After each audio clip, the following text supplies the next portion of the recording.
Y et W. Ouzou.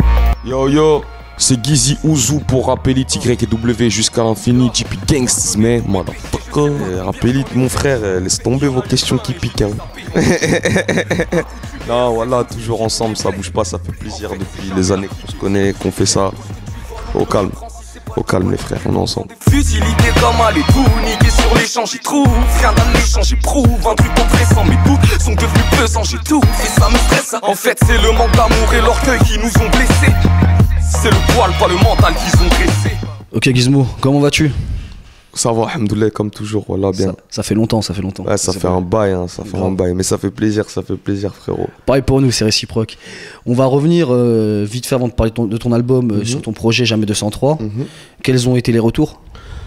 C'était mitigé, hein, parce que après, c'était une alliance assez risquée, tu vois, c'était trois univers vraiment décalés, et après, voilà, il y a eu les gens qui ont aimé le mixage de tous ces flows différents, ces univers différents, tu vois. Et d'autres qui n'ont pas trop accroché. Bon, dans l'ensemble, ça a été, tu vois. Mais bon, disons qu'il n'a pas fait l'unanimité, quoi. Mais pour moi, ça reste un énorme projet. Mais comment tu expliques, on va dire en quelques mots, qu'il y a eu un échec, on va dire entre guillemets, commercial. Et surtout, à ton avis, est-ce que c'est pas l'alchimie entre vous qui n'a pas conquis le public? En fait, moi, je pense que le problème, il vient plus du fait qu'on a tous des grosses fanbase. Tu vois ce que je veux dire? Et à partir du moment où, c'est facile d'aimer Moclès et d'aimer Gizmo parce que Gizmo, c'est un peu la continuité. Tu vois ce que je veux dire? Mais d'aimer Moclès, Despo, Gizmo, Despo, les trois en même temps, machin. Il y a des fans qui sont paumés et qui du coup préfèrent écouter, piocher ce qu'ils aiment sur le net direct que d'aller acheter le projet. Tu vois ce que je veux dire? Je pense plus que ça vient de là. D'accord. Là, on va revenir sur ton album, Dans ma ruche, qui sort le 15 décembre. Ouais. On va parler du titre 4 bisous. Ouais, donc, bisous. Ça, on va dire, c'est un hymne pour les groupies, entre guillemets. Ouais, on peut dire groupie aussi, mais pas forcément parce que je me suis aperçu dans mon parcours que une groupie, ça peut vite devenir un plan, qu'un plan, ça peut vite devenir une raclie, qu'une raclie, ça peut vite...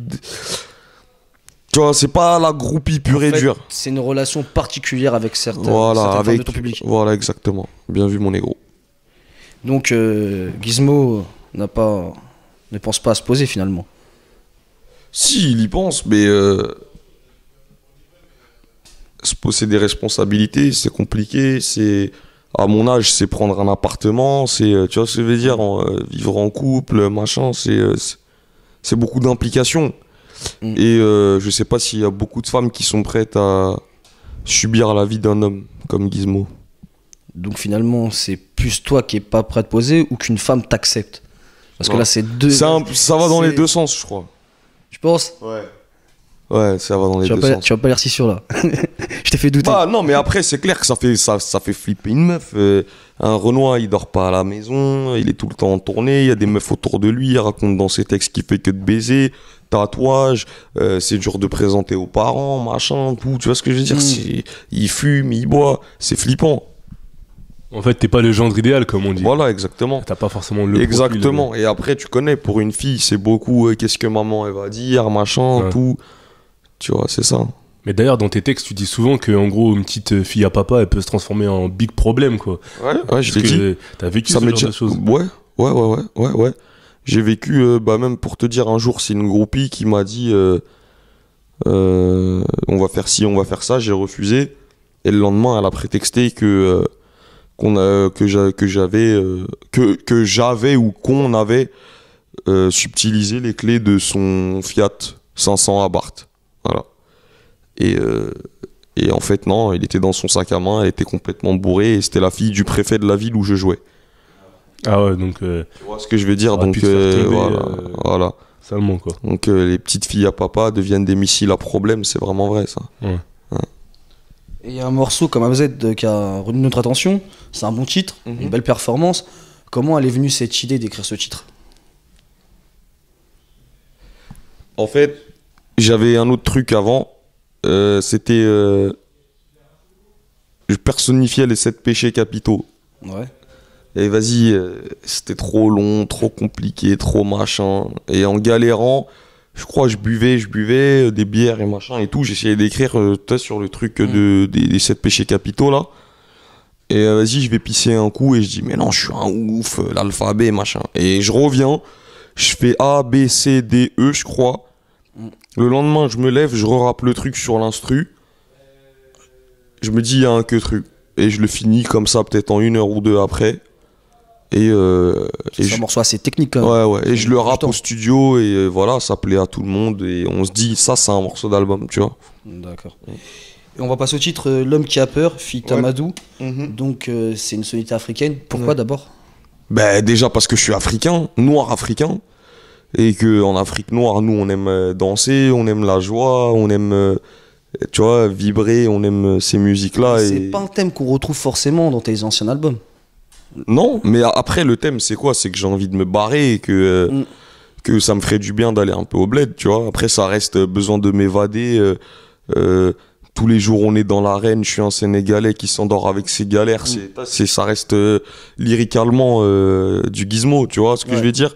Mais après c'est vrai qu'au niveau du beat, au niveau du délire, on va loin là. Et moi je suis fier de ça parce que c'est des musiciens qui m'ont fait le truc et qui ont absolument capté ce que je voulais faire, tu vois ce que je veux dire. Ouais.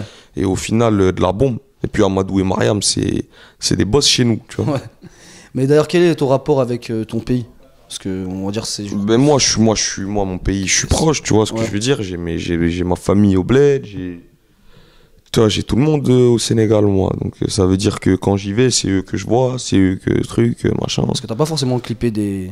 Bah j'ai clippé au Sénégal. Ouais, j'ai clippé. Il y a un morceau dans la version qui s'appelle Tout ce que j'ai vu dans la version collector et je l'ai clippé au bled ça. D'accord. Ouais, dans les ghettos de chez moi. D'accord. Et Gizmo, ça fait quelques années qu'on te connaît maintenant. Ouais. Dans le morceau André, tu t'avoues à demi-mot avoir une addiction à l'alcool. Elle te vient d'où cette addiction? Ah, frérot, je crois que si je savais, j'aurais trouvé une solution depuis longtemps. C'est pas d'où ça te vient, toi? Parce qu'on a l'impression que dans le Non, mais déjà, ça vient du fait que j'aime ça. Au-delà de. Bah non, mais c'est vrai, il y a des alcooliques chroniques qui. Putain, c'est dégueulasse, machin, mais faut qu'ils soient foncedés. Moi, j'aime ça, tu vois. C'est différent après.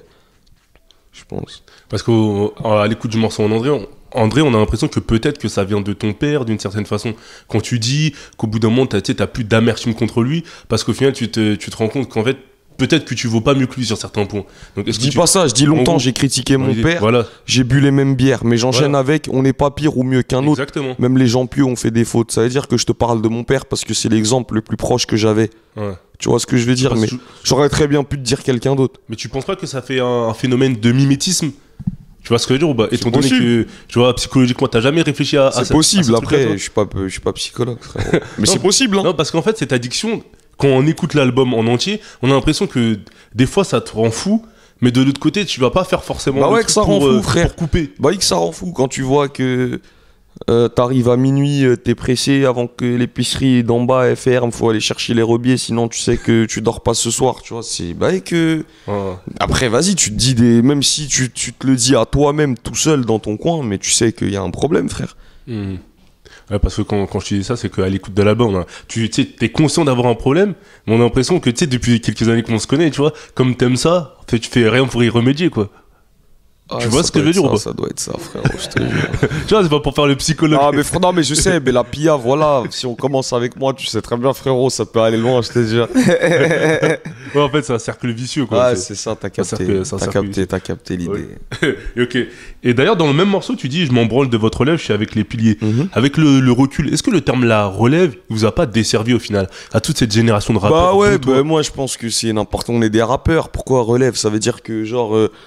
Tu sais ce que ça veut dire en vrai? Ça veut dire qu'on est investi d'une mission et qu'on doit faire pareil, voire mieux.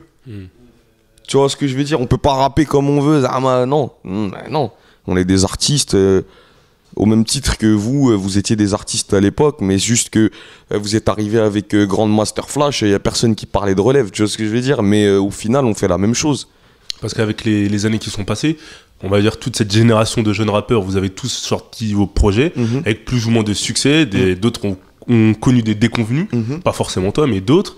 Ouais, donc donc on a l'impression qu'au final, ça vous a plus desservi et que maintenant, vous devez. Mais c'est ça que je te dis. Vous êtes à la relance en fait. Mais non, mais c'est pas ça. C'est parce que quand tu qualifies une vague de nouveaux rappeurs de relève, les gens ils s'attendent à un charge, oh là là, truc de dingue.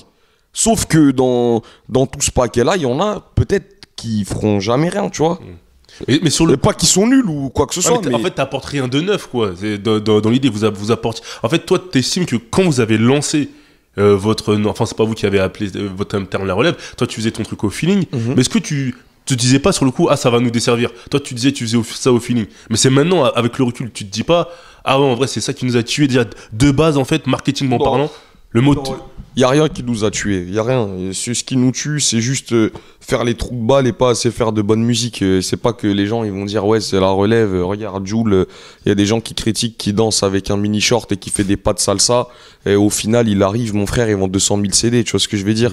C'est pas une question, pas parce qu'on t'a qualifié de ci ou de ça. Doc Gynéco, on le qualifiait de toxico, mon frère, à l'époque. Il vendait plus que n'importe qui. Tu vois ce que je veux dire? Donc, au final, c'est pas le terme relève qui nous a condamnés. Je pense plus que c'est ceux qui se sont mis en mode ouais, on est la relève, machin, qui se sont condamnés eux-mêmes en rentrant dans cet état d'esprit. Au lieu de se dire, je suis un artiste, je suis un rappeur, je fais mon truc. Et vas-y, le quand dira-t-on, je m'en branle. J'avance contre vents et marées, je donne pas mon cul, je fais mon truc, c'est tout. Tu vois ce que je veux dire? Je pense plus que c'est ça qui nous a wet. Mais qui les a wet, hein, puisque moi je suis là.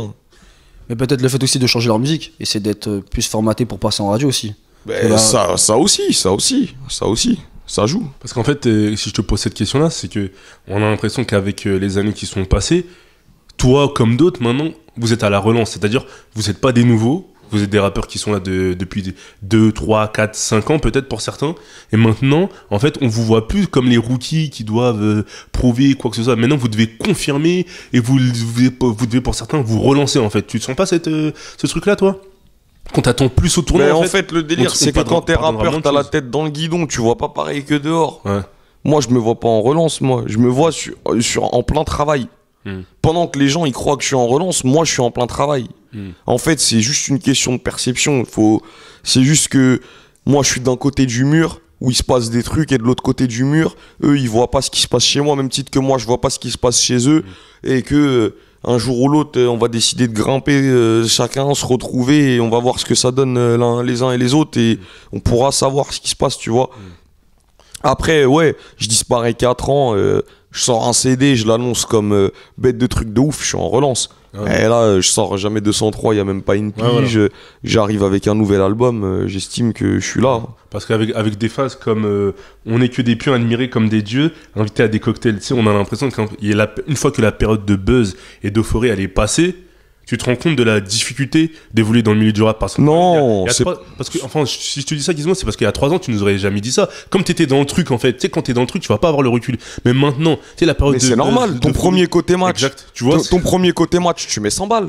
Ouais. Ah bah ouais. Après, quand tu commences à regarder les matchs, à lire un peu dans le journal, à traîner un peu plus au café, tu vois que jouer beaucoup mais jouer petit, ça peut plus se rapporter que de mettre 100 balles comme un trou du cul, mon pote. Donc là, mais pourtant, t'aimes toujours autant jouer, mais tu joues plus pareil, c'est tout.